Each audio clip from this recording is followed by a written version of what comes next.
Hello बच्चों, let's read this question. So this question says, a sample of gas expand from volume V1 to the V2. The amount of work done by the gas is greatest when the expansion is. Option A is our isothermal, option B is our isobaric, option C is our adiabatic, and option D is equal in all cases. Okay, तो चलिए बच्चों हम इस question को start करते हैं।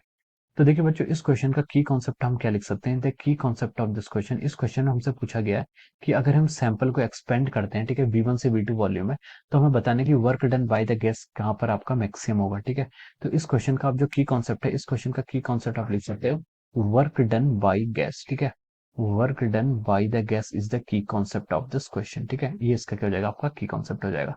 तो देखिए बच्चों, वर्क डन होता है क्या, ठीक है, वर्क डन, देखिए वर्क क्या होता है, एक पाथ फंक्शन होता है। ठीक है, वर्क एक पाथ फंक्शन होता है। पाथ फंक्शन का मतलब ये होता है कि वर्क आपका डिफरेंट डिफरेंट प्रोसेस के अलावा क्या होता है, डिफरेंट आता है। ठीक है, जैसे अगर मैं आइसोथर्मल के अक्रॉस अगर वर्क डन कैलकुलेट करूं, तो ये आता है आपका nRT L N of V two by V one. ठीक है, V two by V one मतलब V final divide by V initial. ठीक है, this is the work done through a isothermal process, जहां पर आपका क्या रहता है, टेम्परेचर कांस्टेंट रहता है। ठीक है, अगर मैं देखूं work done through an isobaric process, isobaric process का मतलब क्या है, यहाँ पर आपका प्रेशर क्या रहेगा, कांस्टेंट रहेगा।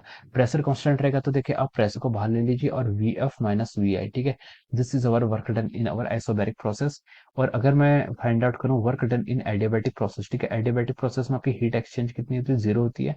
तो यहाँ पर अगर मैं वर्क डन लिखूं तो ये आता है आपका one over gamma minus one, one over gamma minus one into कितना होता है आपका P of initial minus V of initial minus of pressure final और वी फाइनल। ठीक है, ये आपका कहता है work done in isobaric adiabatic process. ठीक है, तो हमने तीनों डिफरेंट प्रोसेस के थ्रू हमने यहाँ पर वर्क डन कैलकुलेट कर दिया है। तो अगर हम इसके यहाँ पर क्या करते हैं, पीवी डायग्राम पे अगर हम इसके आइसोथर्मल प्लॉट करते हैं, ठीक है, सॉरी पीवी डायग्राम पे अगर हम यहाँ पर इसके ग्राफ प्लॉट करते हैं, ठीक है, पीवी डायग्राम पे अगर हम इनके ग्राफ प्लॉट करते हैं, तो देखिए आइसोबैरिक में क्या आपका प्रेशर कांस्टेंट रहेगा, प्रेशर कांस्टेंट रहेगा। ठीक है, आइसोबैरिक सॉरी आइसोबैरिक में आपका प्रेशर कांस्टेंट रहेगा, तो वर्क डन आपका ऐसा होगा। ठीक है, this will be the work done in our isobaric process. ठीक है, ये आपका क्या आइसोबैरिक प्रोसेस में आपका वर्क डन है। ठीक है, ये हम देखिए ग्रीन पेन से जो दिखा रहे हैं आपका आइसोबैरिक के थ्रू कंडीशन को क्या कर रहा है, आपका सेटिस्फाई कर रहा है। ठीक है, दिस इज अवर आइसोबैरिक। ठीक है, यानी कि प्रेशर यहाँ पर आपका कांस्टेंट है। ठीक है, अब देखिए अगर मैं बोलूं आइडियाबैटिक, आइडियाबैटिक का जो कर्व होता है वो क्या होता है आपका, देखिए PV gamma is equal to constant, this is for our आइडियाबैटिक।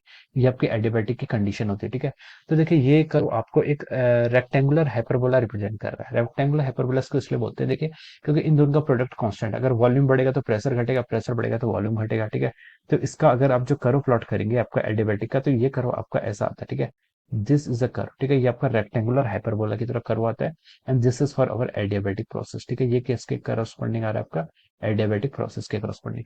और तीसरा हमसे पूछा आइसोथर्मल, आइसोथर्मल के करस्पॉन्डिंग अगर हम यहाँ पर कर्व प्लॉट करें, ठीक है, आइसोथर्मल का जो आपका कर्व आता है वो आपका इस तरीके से आता है, this is a curve of our isothermal. ठीक है, आइसोथर्मल का कर्व ऐसा इसलिए आ रहा है, देखिए आइसोथर्मल में क्या होता है, आपका पीवी कांस्टेंट होता है, पीवी इक्वल टू एनआरटी होता है, टेम्परेचर कांस्टेंट है, एन कांस्टेंट है, तो यहाँ से आपका पीवी इक्वल टू कांस्टेंट। ठीक है, तो इसका कर्व ऐसा आ जाता है, ये किसका कर्व है, आपका आइसोथर्मल का। ठीक है, this is the curve of our isothermal process. ठीक है, ये आपका आइसोथर्मल का प्रोसेस कर्व है। तो देखिए पीवी कर्व हमसे पूछा था कि किसमें आपका वर्क डन ग्रेटेस्ट होगा अगेंस्ट एक्सपेंशन। ठीक है, एक्सपेंशन यानी कि इनकी डायरेक्शन तीनों की इस डायरेक्शन में, ठीक है, इंक्रीजिंग वी में। ठीक है, तो देखिए यहाँ पर जिसके करस्पॉन्डिंग जो सबसे ज्यादा एरिया आएगा उसके करस्पॉन्डिंग सबसे ज्यादा वर्क होगा, और सबसे ज्यादा एरिया यहाँ पर किसके करस्पॉन्डिंग आ रहा है, आपका आइसोबैरिक के करस्पॉन्डिंग आ रहा है। ठीक है, तो हम लिख सकते हैं कि through out the isobaric process the work done will be maximum. ठीक है, तो आपका ऑप्शन बी क्या होगा, इसमें आपका करेक्ट आंसर होगा। ठीक है, option B will be the right answer of this question. So I hope you all understood this concept. All the best and thank you so much.